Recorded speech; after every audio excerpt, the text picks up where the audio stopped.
नमस्कार। आज हम एक ऐसे कानूनी दस्तावेज के बारे में बात करने वाले हैं जो बहुत बहुत जरूरी है, वसीयत यानी विल।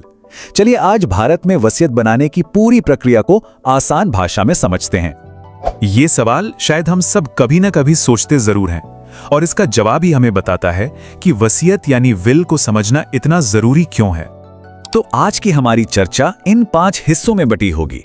सबसे पहले वसीयत आखिर है क्या, फिर इसे कौन बना सकता है, इसे बनाने के स्टेप्स क्या हैं, बनाने वाले की मृत्यु के बाद क्या होता है, और आखिर में अगर वसीयत हो ही ना तो क्या होता है।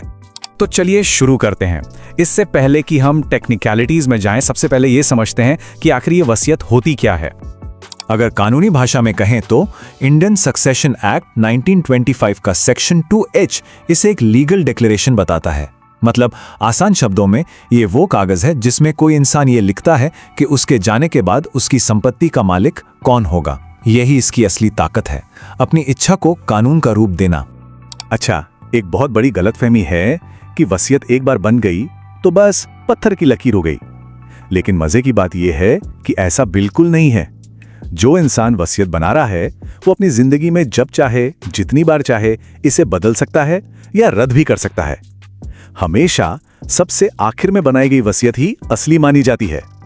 ठीक है, तो अब ये तो समझ आ गया कि वसीयत क्या होती है, पर अगला सवाल ये उठता है कि इसे बना कौन सकता है। क्या कोई भी बना सकता है? कानून यानी इंडियन सक्सेशन एक्ट का सेक्शन 59 इसके लिए 2 सीधी सीधी शर्तें रखता है। पहली, वसीयत बनाने वाले की उम्र कम से कम 18 साल होनी चाहिए, और दूसरी, जो कि बहुत जरूरी है, कि वो मानसिक रूप से स्वस्थ हो। मतलब उसे अपने फैसलों के अच्छे बुरे नतीजों की पूरी समझ हो। चलिए अब आते हैं सबसे जरूरी हिस्से पर। मतलब अगर किसी को वसीयत बनानी हो तो उसका स्टेप बाय स्टेप तरीका क्या है। इस पूरी प्रक्रिया में एक चीज है जो सबसे ज्यादा जरूरी है, और वो है गवाहों का होना। कानून की धारा 63 साफ कहती है कि वसीयत को लीगल बनाने के लिए कम से कम 2 गवाहों का होना एब्सोल्युटली मैंडेटरी है। तो ये पूरा प्रोसेस असल में दिखता कैसा है? देखिए, पहला कदम, सब कुछ साफ साफ लिखा होना चाहिए, कोई भी कंफ्यूजन की गुंजाइश न हो। दूसरा, जिसे भी संपत्ति देनी है उन लाभार्थियों के नाम एकदम क्लियर होने चाहिए। फिर तीसरा कदम है गवाहों का, जो इस पर दस्तखत करते हैं। चौथा, वसीयत बनाने वाले और दोनों गवाहों तीनों के सिग्नेचर जरूरी हैं।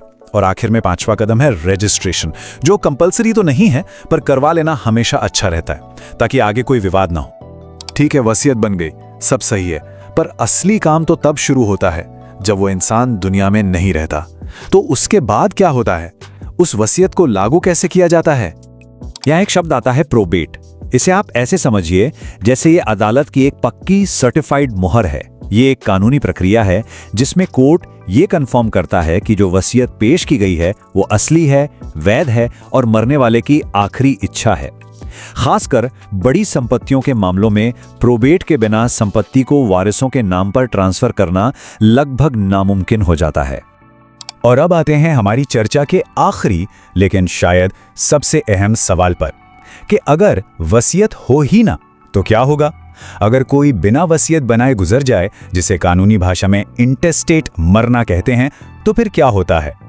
ये जो फर्क है ना, यही वसीयत की पूरी अहमियत बता देता है। जब वसीयत होती है तो संपत्ति का बंटवारा बनाने वाले की मर्जी से होता है, लेकिन अगर वसीयत नहीं है तो फिर यह फैसला कानून के हाथ में चला जाता है। इसे एक उदाहरण से समझते हैं।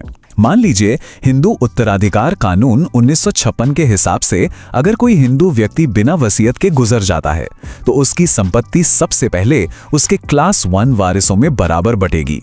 इनमें आते हैं बेटा, बेटी, पत्नी और मां। और हाँ, ये याद रखना भी जरूरी है कि अलग अलग धर्मों के लिए उत्तराधिकार के कानून अलग अलग हैं। और ये टेबल एक तरह से उन सभी लीगल पिलर्स का क्विक रिकैप है जिन पर यह पूरी प्रक्रिया खड़ी है।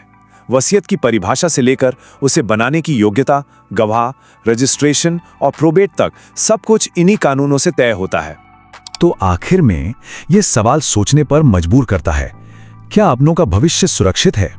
अपनी संपत्ति की योजना बनाना सिर्फ एक कानूनी फॉर्मेलिटी नहीं है, ये उन लोगों के लिए फिक्र और प्यार जताने का एक तरीका भी है जो हमारे लिए सबसे ज्यादा मायने रखते हैं।